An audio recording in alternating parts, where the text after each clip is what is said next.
औज़ुबिल्लाहिमिनश्शैतानिर्रजीम। अस्सलामुअलैकुम नाज़रीन, हाज़िर हैं ताज़ा तरीन वेदर अपडेट के साथ। तो जिन लोगों ने हमारा चैनल सब्सक्राइब नहीं किया वो हमारा चैनल सब्सक्राइब कर लें ताकि आने वाली हर नई वेदर अपडेट आप तक पहुंच सके। इस वक्त हम इस्लामाबाद में मौजूद हैं, तो इस्लामाबाद की सैर के साथ साथ मुल्क का मौसम भी आपके साथ शेयर करते हैं।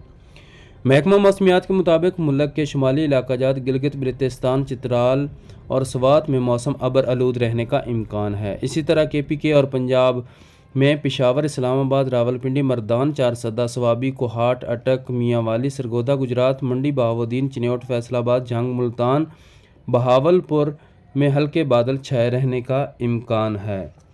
इसके साथ साथ लकी, मरवत, डेरा इस्माइल खान, डेरा गाजी खान, कोटद्दू, जामपुर में भी हल्के बादल छाए रहने का इम्कान है। इसी तरह कराची की बात करें तो कराची में भी मौसम साफ़ रहने का इम्कान है, जबकि ठट्ठा, बदीन, हैदराबाद, दादू, सखर और जैकबाबाद में भी मौसम साफ़ रहने का इम्कान है। इसी तरह खुशदार, सराब, पंजगोर और कोयटा समेत बलूचिस्तान के दीगर अजला में भी मौसम अबर आलूद रहने का इम्कान है, जबकि लसबेला और गिरदो नवाह के इलाकों में